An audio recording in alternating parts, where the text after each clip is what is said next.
let's talk about what actually happens to your money when you buy stablecoins. So you've got $100, you put it into a stablecoin. The company now has your $100. You have 100 tokens worth $1 each. So the obvious question is, what are they doing with your $100 while they're holding it? Because it's not like they're sticking it in a drawer with your name on it. Well, we're going to follow the journey that $100 takes. First, where does it go? They lend it to the American government, not by choice, by law.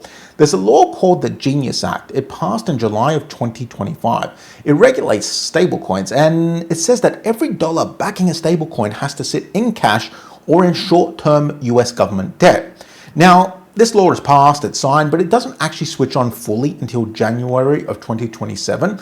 The regulators were meant to have a detailed rule book finished by summer, and they missed their own deadline. Classic.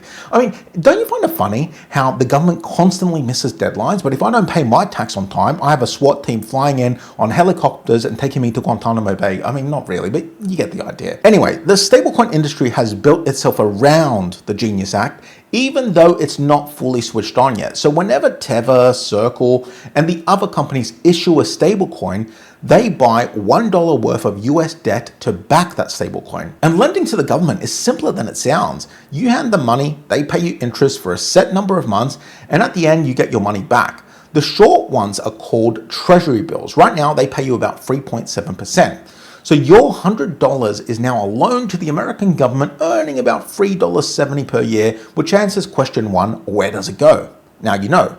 But the next question is, who gets that $3.70? Because it's definitely not you. And I know $3.70 doesn't sound like much, but keep listening because it all adds up. The company that issued you the stablecoin gets the money, and we'll come back to this because it's not the companies you would expect. It's actually a lot worse.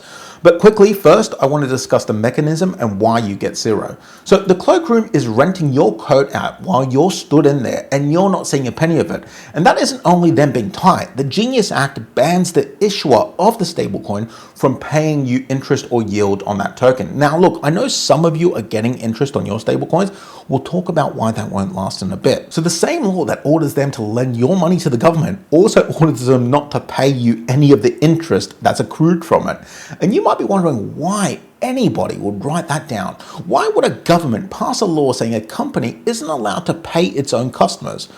We'll come back to that question too. I know we're going to come back to a lot because it's an interesting question and there's a lot to unpack. But first, just for fun, let's compare stablecoins to the bank, right? The average American savings account right now pays you 0.38% on your $100. That is 38 cents per year pretty much, which is insulting, yeah, but it's not zero. Basically, a bank takes your deposit, earns $3.70 on it because, you know, they lend it to the US government also, and they pay you around about 10% of that, which is 38 cents. Now, what does a stablecoin do? A stablecoin just takes this one step further. Instead of taking 90% like the bank does, they take 100%. Quick thing before you go, I've written a free guide called How to Retire Before 2036. It's a full 10-year plan for anyone starting late. Get out of debt, invest properly, retire on time. Free download, link in the description.